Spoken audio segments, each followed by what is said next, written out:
LBRS team, how's everybody doing today? Listen, I just want to give you a short teaching on something I believe is vitally important um, that will help us move our business forward. I know a lot of us are really struggling with getting out of our warm market. We're still struggling with our training dollars and so forth. We got some things that's coming down the pipe with our LBRS training school and some things we're doing with the trainers that is going to really benefit you and your business. But today I want to talk to you about a subject called evaluating your inventory. The first point is, your inventory is your prospect list, right? These are the people that you want to share the business with. For the most part, that when most of us started the business, when you came into onboarding, we actually write down 25 names, 25 to 100 names, so that you can begin to contact and to share the business with. And so you should have an inventory of at least 25 names. If you have not done that, and then it is, I'm gonna show you why in this teaching today, why that is so important. Because you have to understand, you need a starting inventory. Any business, as I said before, like Walmart and any business that you look at, they wouldn't be in business today if they didn't have inventory. Listen, guys, people are our inventory list. And so we have to get serious about that. So I'm going to talk a little bit about the seriousness of having an inventory list. Point number two, if you want to be successful in your business, you must have a working inventory of 25, 50, or 100 people. And what I mean by working inventory is you need to have inventory on your list, in your tablet, on your computer, that you are actively working every single day.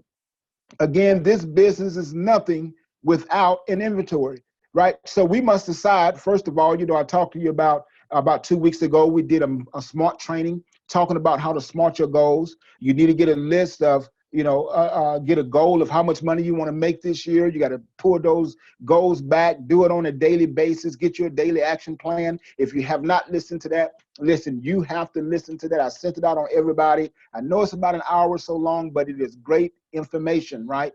And so even this here is kind of tying in with that, because in order for you to be successful on your daily plan, you need a daily, or whether you're working part-time and you're only working 2 or 3 days a week. But whenever you are open for business, you need a working inventory. You need something that you can begin to work, so you have no stagnant time.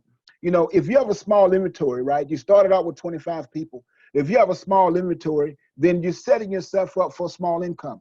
The reason being is because you cannot grow beyond your inventory, right? It's just like somebody saying that I have a hamburger stand, or I used to be in a pizza business, right? And so if I have enough pepperoni to sell only 10 pieces in my inventory, I can't make any more money than what 10 pieces is going to bring me. And so in your business, if you're looking to make great income, to be able to come off your job, 25 list working inventory need to grow to about 50 to 100 names. And so we have to make sure that we understand the importance of having this inventory. Point number three, you must replace your inventory. And I think for the most part, I know for me, this is where I missed it. I kind of got bogged down a little bit. I started with my 25 names. And when I had those names, I called, and, several of them I did policies on when I was working on my 6,000 points. Several of them I contacted, and they just wasn't interested at the time. But on my list, I started with 25, right? That 25 should have been my working inventory. So anytime you talk to somebody, you contact somebody about the business, whether it's they're becoming a client, if them becoming an agent, it doesn't matter, whatever it is. If you talk to somebody, they must come off of your inventory list.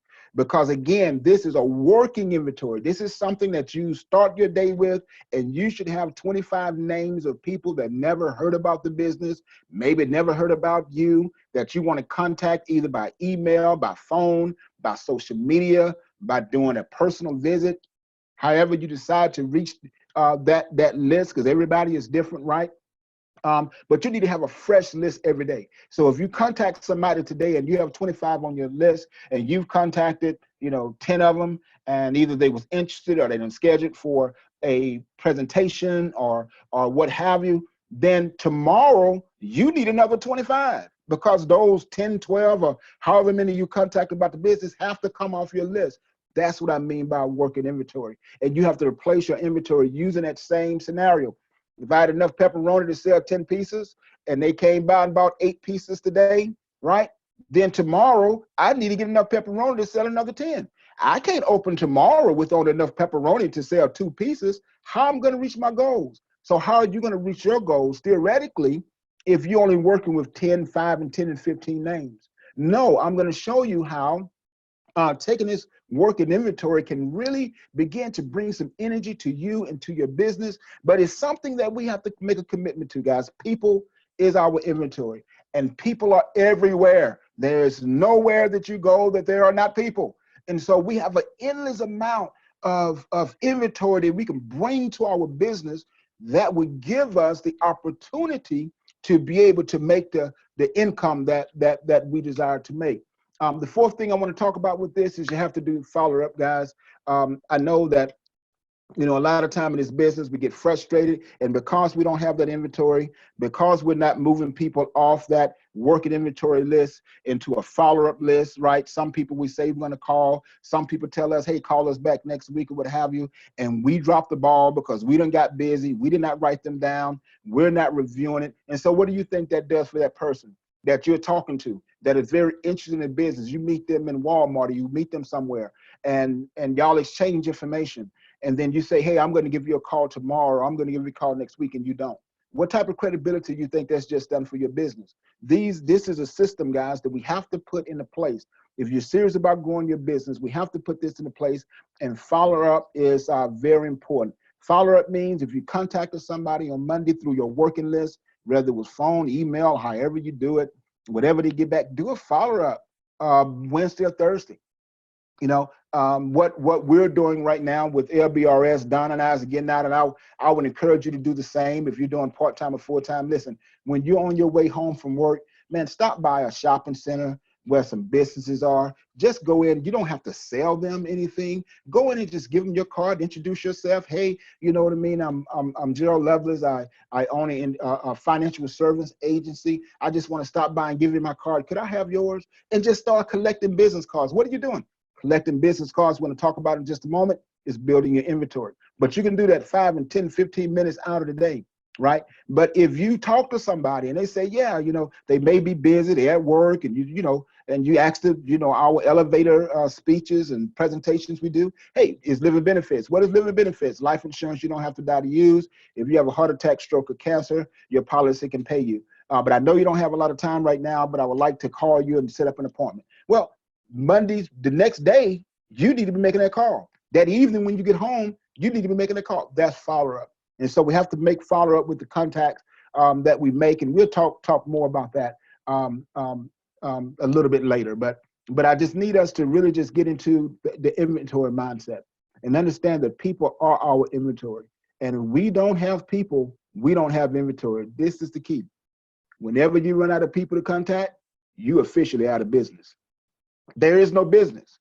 If you wake up tomorrow and you have no working inventory, you might as well put a gone out of business sign on your forehead because you are out of business. This is a people business, and we have to make sure that we understand the importance of having an inventory. Now, very quickly, let me give you tips on how to expand your inventory because, as I said before, a lot of us work in our warm market. You know, some of us are even struggling with getting to our friends and family. You know, we still just have not do it for whatever reason that we have not contacted them, or we have not done the 3 to 5 and done the presentations. Maybe, you know, you shot the gun and you talked to them about the product before you got properly trained. And so now they really don't want to hear anything about it because you didn't do a very good job. That's why I stress, guys, if you are in training, let your trainer do the work for you because they are trained on how the product works. But for whatever the reason is, whatever it is, we are not reaching our warm market, or maybe we've already used up our natural market and they just was not interested. But now we got to talk about how to expand that, because in order for this business to bring you long-term success, at some point you have to move past your natural market, whether it's through referrals. You are perfecting a referral program. And we even find it now through talking to certain agents and some of the things that I'm even experiencing myself. For some reason, you know, people don't like giving referrals, and we're not as successful on getting some of the referrals. And again, it may be because of the way that as we was learning that we did not present the product best as we could. But for whatever reason, you know, with the company right now, our sales is really going down. And I know the sales, you know, equals money, and money is the oxygen to our business, right? And so we have to learn how to expand beyond our business, how to expand your inventory. So you should already have your 25 to 50 names down. If you have not worked that, you got to get back to that. And again, whether you're emailing them, texting them, however you want to do it, get your trainer. If you're new and you're still in trainer, you need to call up your trainer and say, hey, listen, I need to start working my inventory. I need to start working on how to get past my natural market. So if you have reached that and you know, you're at that place to where you need to expand your market, right? So let me give you a few tips on how to expand your market. Number one, you have to define your target, all right? You have to have a target, guys. If you're in this business, and as I said, there are people everywhere. People in general is not a target, right? So my advice would be is to first look at your associations that you already have, right? You can define your target through your church. You can find your target through different social groups that you may be associated with. But look at where you are, because those are the people outside of your natural market, the close market. Those type people are the ones that you already have some type of commonality with. It's easy to strike up a conversation and talk to them because you already, you know, have a common interest, if you would. And so start with that. Start with, you know, just what you're doing. For example, in doing this exercising and learning this, I used to be, as I said before, I used to be a pizza restaurant owner. And so as a pizza restaurant owner, I you know, was in management for over 20 years. So I had to define my target. And one of my targets are restaurant managers, right? I understand their language. I know what they go through. I understand their work days. I know how many hours they work. I can relate to that. And so now part of my working list is managers. And so what I do now is I go or I call or whatever method that is on my heart to do it at that time. But mostly I'm going into the restaurant, asking to speak to the manager. The manager come, I say, hi, my name is Gerald Lovelace. I'm an owner of a new financial service company that is really growing fast, that gives people opportunity to own their business. Here's my business card.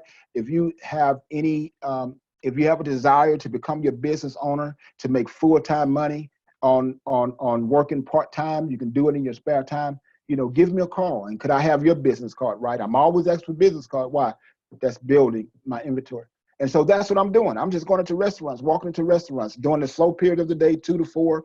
Some of you, you know what I mean? You work, so that, you know, time may not work for you, but however it is, you know what I mean? You can just find your market, right? And so what are some of the other examples, right?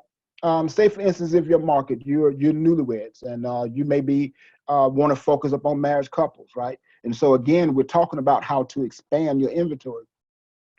Did you know you can go down to the courthouse, right? Once a week. I don't know if you can do it online or not. I think you can. But if you go down to the courthouse, you can pull up their licenses that have their address on it and information, and you can get your workable list of new people that's been married in the last month, right? More than likely, they planning on a family. They plan on buying a house. They may be good, you know, a good market for you to look at. You can go to the courthouse to do that. And so it doesn't matter. You may be in sports, right?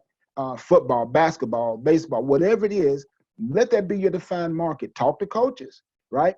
Try to figure out how to get to players, how to join, you know, maybe you can go to the school and join a, you know, they have, what is they call that, the moms and dads that's part of the sports that support it, the Boosters Club, right? You may get involved into the Booster Club. Let that become your workable list. And so, but we have to begin to look at that. Social groups that you may be in. You may have been in the military. Whatever it is, I would suggest to start there. Start there, work that list and say, look, you know, let me start. How can I gather some names? Does that mean I need to start going to meetings? Do I need to go to you know, neighborhood association meeting, you know what I mean, just to pass out my cards and gather cards? And the things that I want you to know in this training that I'm doing today, gather information. You are information gathering machine. Why? Because that's your inventory.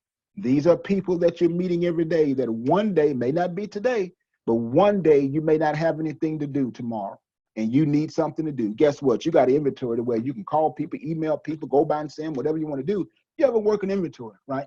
So that's make that. So define your target is the first thing. Try to get 2 or 3. Get laser sharp at what you want to do.